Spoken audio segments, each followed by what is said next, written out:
I hadn't eaten in 2 days when I sat in that cramped plasma donation chair, the fluorescent lights buzzing above me like angry bees.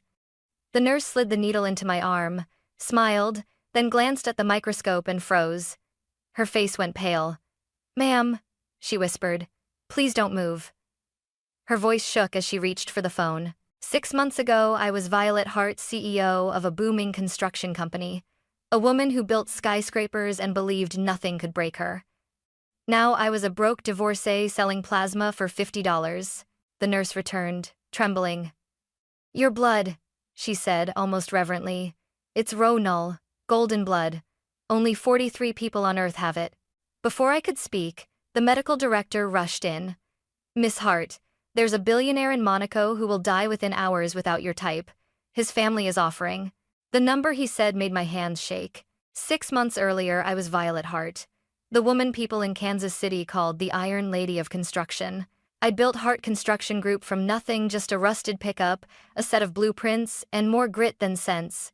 We were good, damn good. I had 15 employees, 4 crews, and a reputation for finishing impossible jobs. The city trusted me with demolition projects no one else would touch. My name meant something. My company trucks carried my initials, VH, in bold blue paint, a mark of pride that felt unshakable. And then came the Bridgepoint Mall project.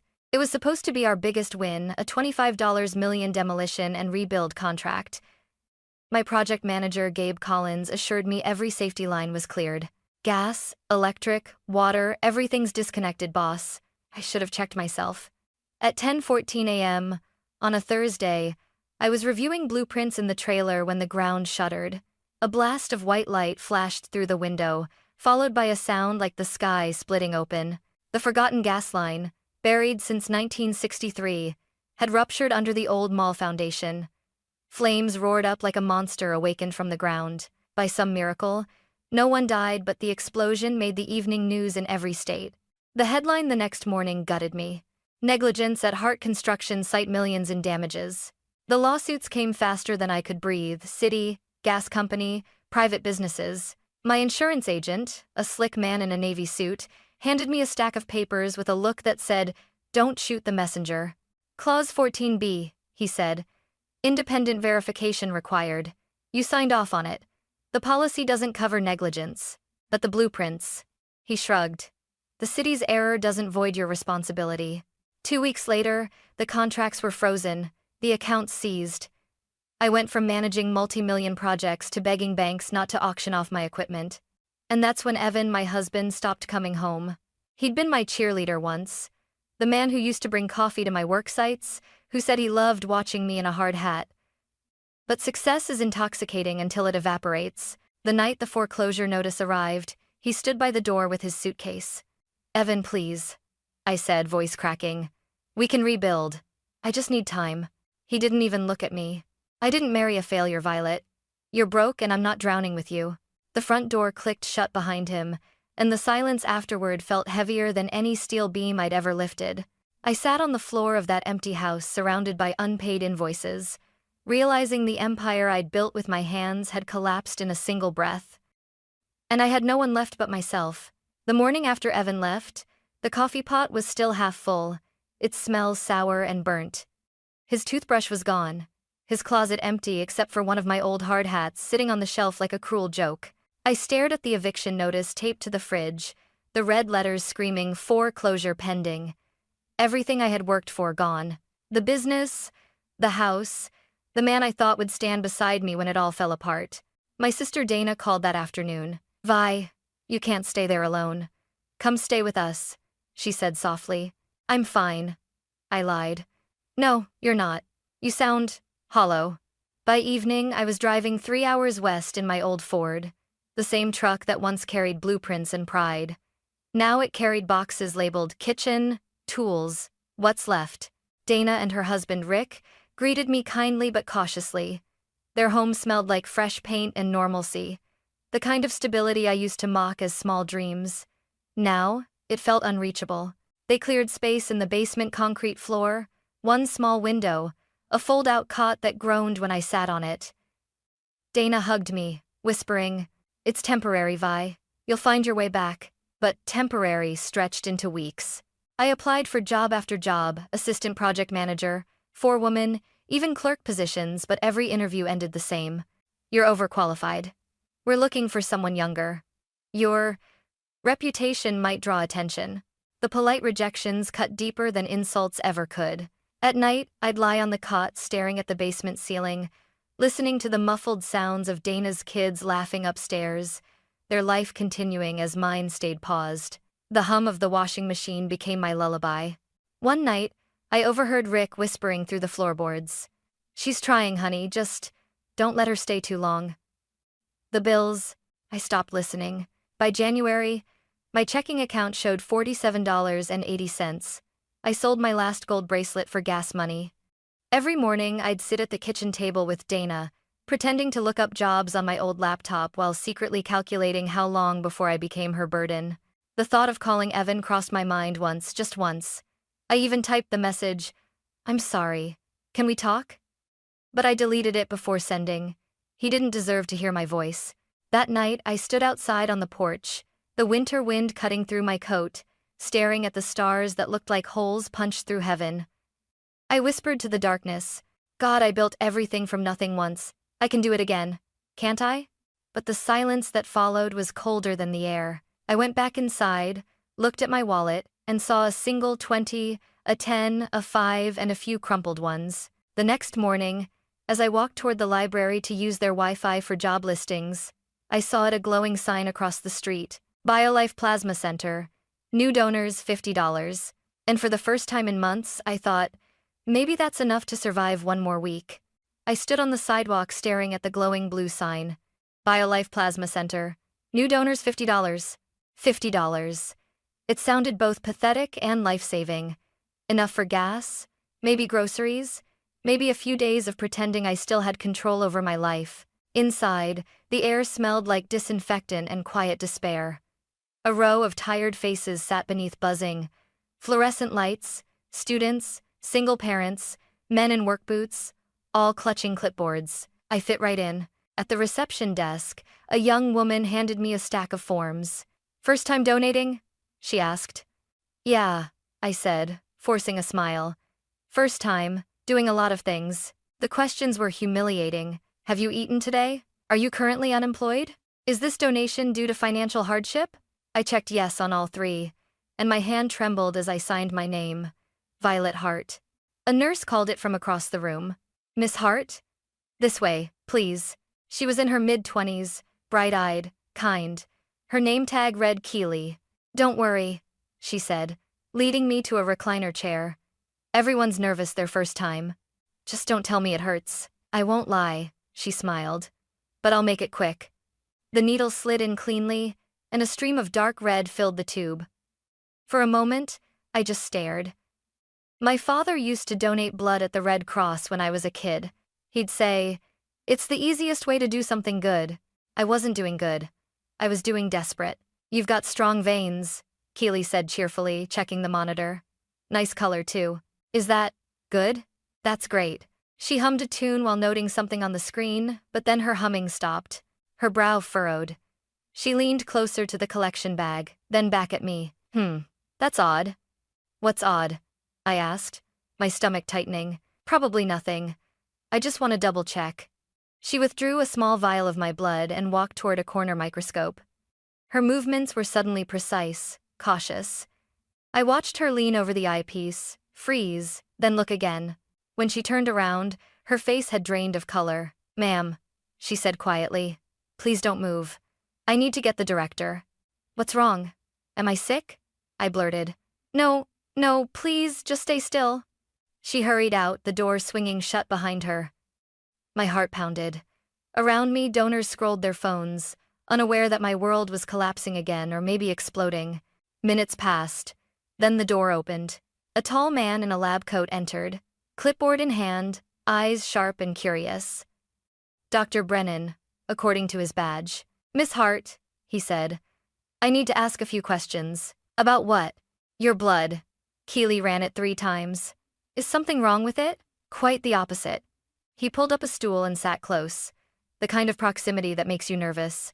"You have Rh null blood," he said. "It's the rarest known blood type on Earth. Only 43 documented people have it. I laughed, a sharp, nervous sound. 43? That can't be right. It's extremely rare, he said calmly.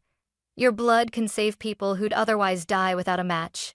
I stared at the collection bag beside me, at the dark liquid pulsing through the line. So, what does that mean? Am I valuable? Let's just say hospitals would call you a miracle. It is a choir in the Conster. His phone buzzed. He frowned as he answered, whispering rapid medical jargon. When he hung up, the energy in the room changed.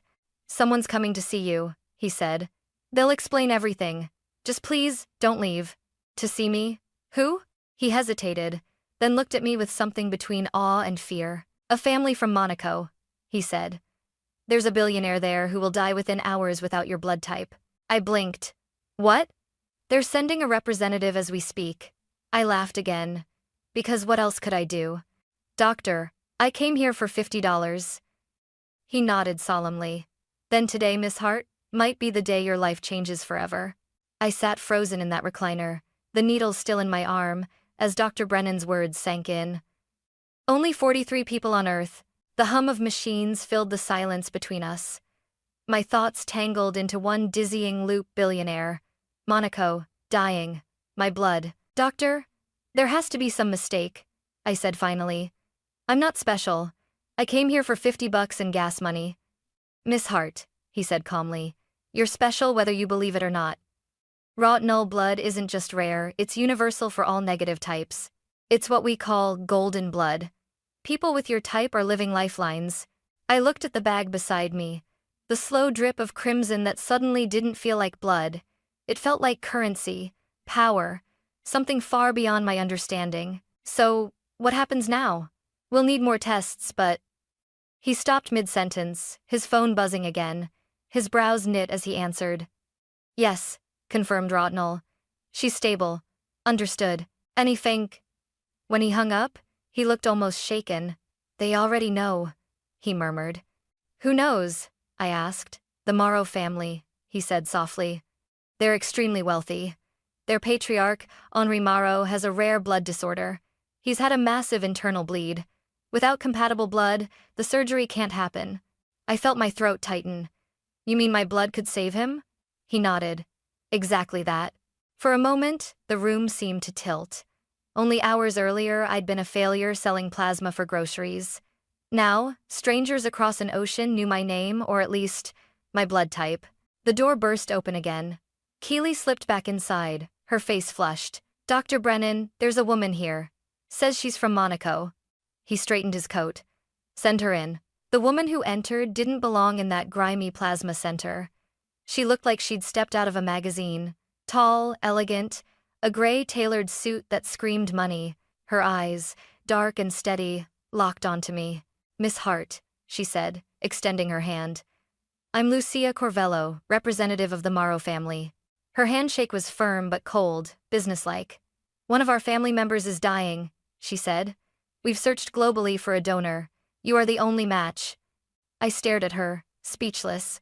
What exactly are you asking me to do? Come with us, she said. Our private jet is waiting. We can be in Monaco in under 12 hours. Dr. Brennan glanced at me. They're offering compensation, Violet. Substantial compensation. How substantial? I asked carefully. Lucia hesitated, then said quietly, $2 million. The room fell silent. Even the machines seemed to hold their breath. 2 million. For my blood? I whispered. For a life, Lucia corrected. Yours can save his. I looked down at the faint bruise forming where the needle pierced my skin. A few hours ago, that arm had been worthless now. It was worth millions. And yet, a single question burned louder than all the others. Why me? I asked. Lucia's gaze flickered. Because, Miss Hart, she said softly, this isn't just coincidence, it's heritage. For a long moment, I couldn't speak. Heritage? The word sounded strange coming from Lucia's lips, crisp and deliberate. Dr. Brennan exchanged a glance with her, as if debating whether to continue. Finally, he exhaled. Miss Hart, when we identified your Arch null type, our system automatically ran a genetic panel. It's standard protocol for rare donors. And? I asked, wary. He turned the tablet toward me. Charts, sequences, percentages meaningless to my eyes, but his tone carried weight. We found a set of genetic markers specific to a very small European bloodline, the Morrow family of Monaco. I laughed softly, shaking my head. You're saying I'm related to billionaires? I grew up in Wichita, Kansas. My mom was a waitress. My dad drove trucks. Lucia stepped closer, setting her expensive leather bag on the table. Your mother's name? She asked. Rachel Whitmore, I said. And your father? Tom Hart. Why? Lucia's expression shifted, part recognition, part calculation. Rachel Whitmore, she murmured, as if tasting the name. She once worked for the Morrow family, decades ago. That's impossible, I said. My mother never even left the country. Are you certain? Lucia's voice softened. Because we have records of a Rachel Whitmore, American, who was employed as a translator for Henri Morrow's brother in the early 1980s. The air left my lungs. His brother? Vincent Morrow. He disappeared in 1985. The family believed he fled after a dispute with Henri. Around that same year, Rachel left Monaco without notice. I swallowed hard, my pulse quickening. Are you telling me my father isn't my father? Dr. Brennan lowered his voice. We can't confirm that, but your DNA matches the Morrow genetic signature at 99.7%. It's not coincidence, Violet. It's lineage. For a moment, all I could hear was the soft hum of the machines. I'd come here to earn $50. Now these people were telling me that my entire life, my parents, my identity might be built on a lie. I need to call my dad, I said, fumbling for my phone. Dr. Brennan nodded quietly. Do that. But hurry, time is short. When he stepped out, Lucia remained, watching me like a negotiator sizing up her opponent. Why now? I asked. Why me? Because Henri is dying, and you're the only living blood relative who can save him. The family has searched for Vincent's line for decades. You mean my father? Lucia's gaze softened for the first time. Yes, your father. I pressed call. It rang twice before a familiar, gravelly voice answered. Vi, everything okay? Dad, did Mom ever work in Monaco? Silence. Then, a slow, heavy sigh. You found out, didn't you? My chest tightened. So it's true? Your mother met a man named Vincent while working overseas, he said quietly. She came home pregnant. I married her knowing it wasn't mine. She asked me to protect you from that world, from their money, their name. You lied to me my whole life. I raised you, Violet. That part wasn't a lie. Tears blurred my vision. I turned away so Lucia wouldn't see. Dad, I whispered. There's a man in Monaco, Henri Morrow. He's dying. My blood can save him. Then go, he said simply. Don't hate your mother for what she did. She wanted you to have an ordinary life. I wiped my eyes, steadied my breath, and looked back at Lucia. I'll go, I said, but not for the money. Her lips curved faintly. Of course not, Miss Hart. But it doesn't hurt, does it? 10 minutes later, I was in the back of a black sedan with tinted windows, my thoughts colliding with every passing streetlight. The driver didn't speak.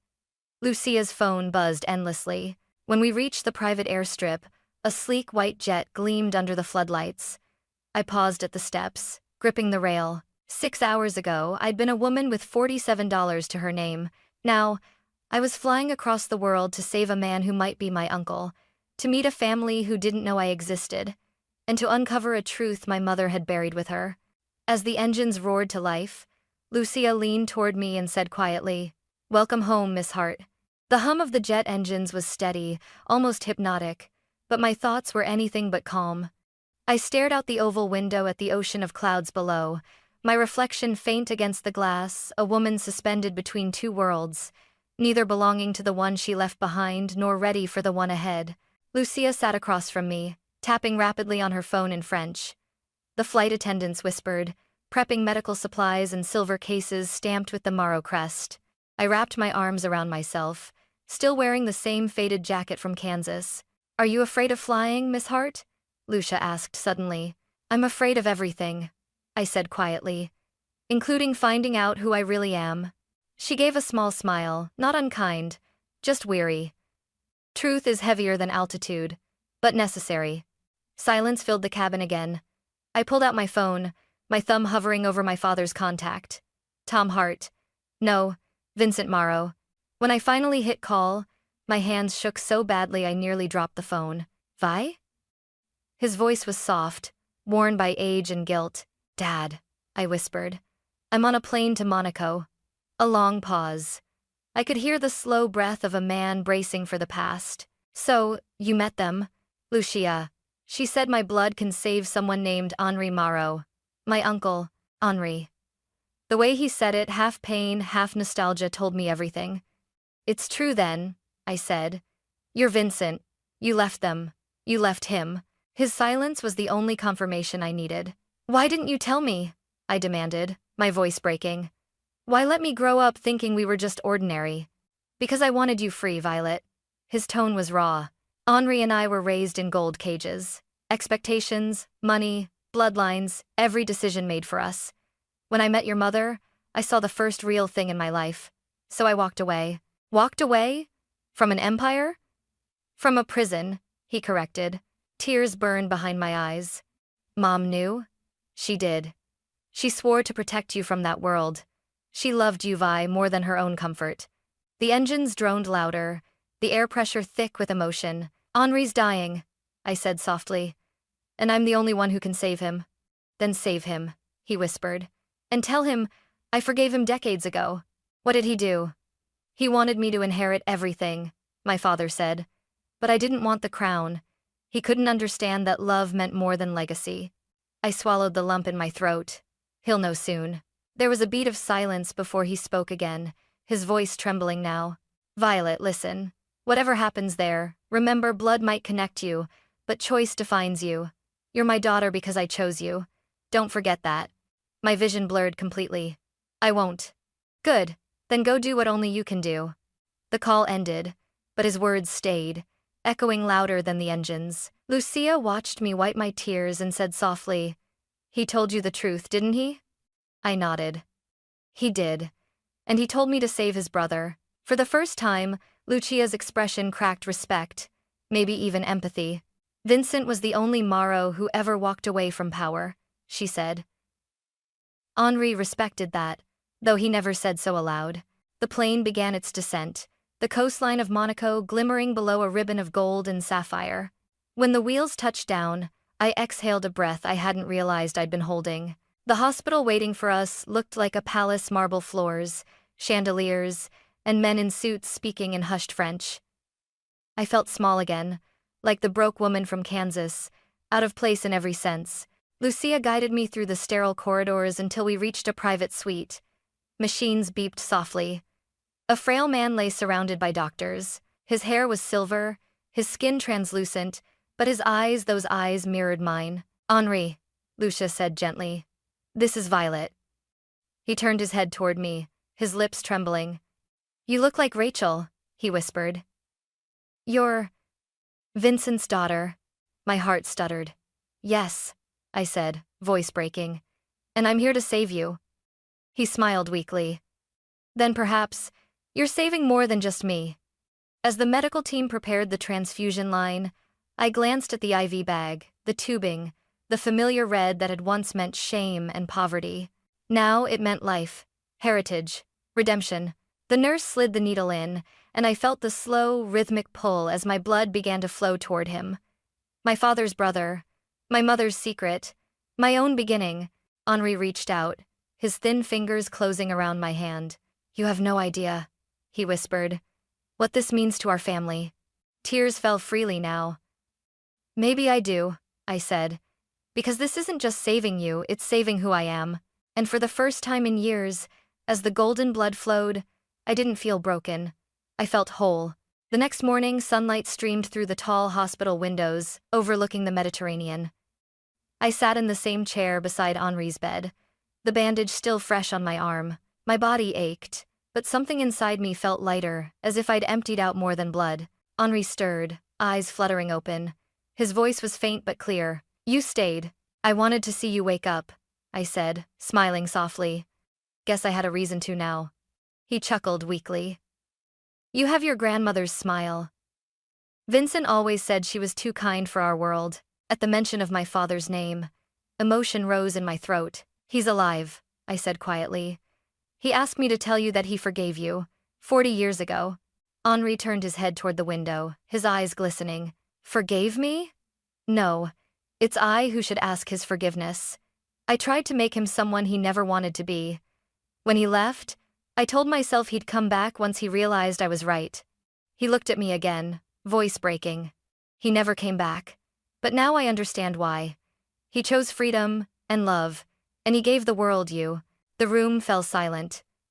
I didn't know how to respond, so I simply reached for his hand and held it, letting the unspoken fill the space between us. That afternoon, his daughter Isabelle entered poised, elegant, but her smile genuine. She looked like someone who carried both privilege and responsibility on her shoulders. I owe you my father's life, she said, sitting opposite me. You don't owe me anything, I replied. You owe him your years ahead. That's enough. Still, she said, sliding an envelope across the table. The transfer has been completed, $2 million, as promised. I stared at the envelope, stunned. It feels wrong, I murmured. I didn't do it for the money. Then use it for something right, she said. My father built things. So did you. Perhaps it runs in the blood. The words landed deeper than she knew. Later that evening, Henri requested to see me one last time before discharge. He sat upright now, color slowly returning to his face. Violet, he said. Vincent once told me he'd rather build one honest life with his hands than inherit 1,000 built on other men's backs. I never understood that until now. He reached for a small velvet box on the table and opened it. Inside was a delicate gold pendant shaped like a drop of blood. It belonged to our mother, he said. She believed our family's greatest gift was not what we owned, but what flowed within us. My eyes stung. I can't accept this. You already have. Henri smiled. It recognizes its own. When I left the hospital that night, the Monaco air smelled of salt and jasmine. I looked out over the harbor, where yachts glittered under the moonlight, and thought of my parents. My mother, who had run from this world, and my father, who had built a new one with nothing but his will. Lucia met me outside the car. Everything settled? She asked. As much as it can be, I said. Henri wants you to know the Morrow family considers you one of their own now. That's kind, I replied, glancing toward the sea. But I already have a family. I just didn't know how much of it lived inside me. As the car pulled away, the pendant in my hand caught the last streak of sunset, a tiny glimmer of gold, warm as life itself. For the first time in years, I didn't feel lost between worlds. I was finally both a daughter of Kansas and of Monaco, a woman reborn, not through fortune or fame but through the blood that had always carried her home. When I returned to Kansas, the world looked different, smaller somehow, but gentler. The January wind that once felt like punishment now brushed my face like an invitation. I wasn't the same woman who had left. I wasn't just Violet Hart, the failed contractor, or Violet Morrow, the lost heir. I was both. And for the first time, that felt enough. Dad, Tom Hart, or rather Vincent, met me at the old diner off Highway 24, the one where Mom used to wait tables. He was already seated in our old booth, 2 steaming cups of coffee waiting. When I slid into the seat across from him, he smiled with eyes full of history. You saw him, he said.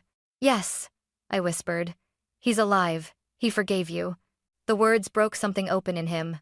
His hands trembled as he reached across the table, covering mine. Your mother would have been proud, he said. You did what neither of us could, brought peace back into our bloodline.